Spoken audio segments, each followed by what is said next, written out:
Mengapa sistem informasi akhir-akhir ini menjadi lebih menarik? Yang pertama adalah meningkatnya kompleksitas tugas-tugas manajemen. Yang kedua adalah membaiknya perangkat pengambil keputusan. Yang pertama, meningkatnya kompleksitas tugas-tugas manajemen dipengaruhi oleh satu, meningkatnya ukuran organisasi. Yang kedua, pengaruh ekonomi. Yang ketiga, meningkatnya kompleksitas dari teknologi yang digunakan dalam organisasi. Yang keempat adalah menyempitnya waktu untuk bekerja bagi manajer. Membaiknya perangkat pengambil keputusan.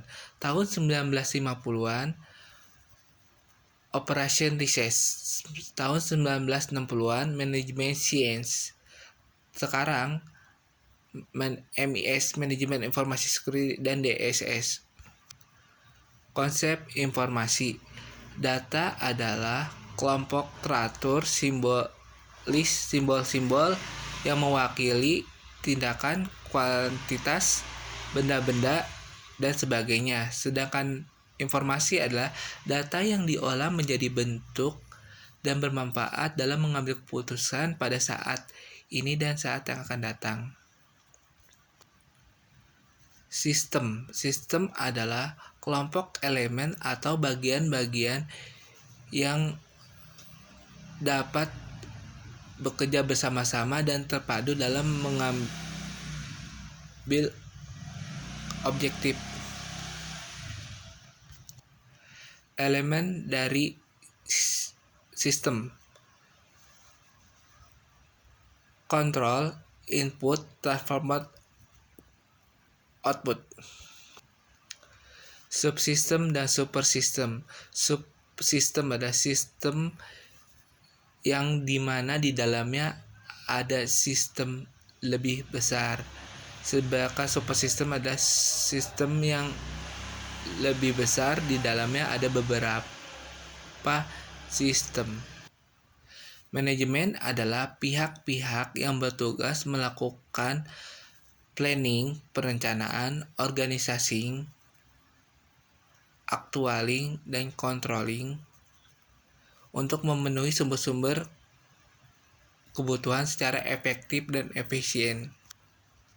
Jadi, SIM, Sistem Informasi Manajemen, adalah sistem formal dan sistem yang menyediakan informasi pada saat informasi lalu, pada saat ini, dan informasi yang akan datang dalam bentuk lisan maupun tulisan yang berkenaan dengan operasi dan lingkungannya.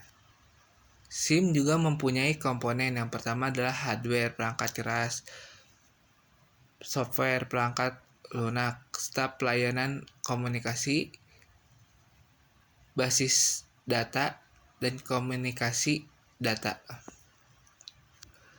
Evolusi konsep SIM.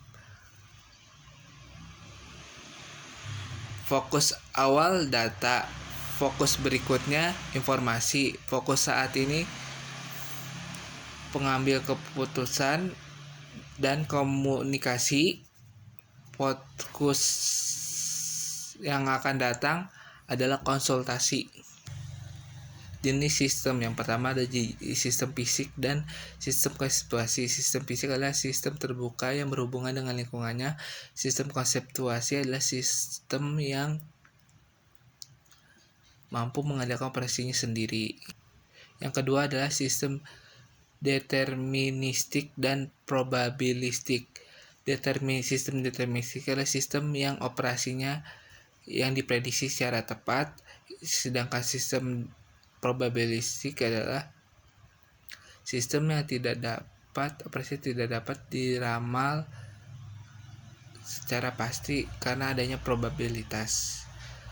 Sistem tertutup dan sistem tidak terbuka. Sistem tertutup adalah sistem yang tidak dipengaruhi dan tidak berinteraksi dengan lingkungannya. Sistem terbuka adalah sistem yang berinteraksi dan mempengaruhi dengan lingkungannya.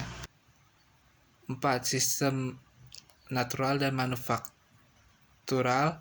Yang kelima, sistem manusia, sosial, dan mesin-mesin.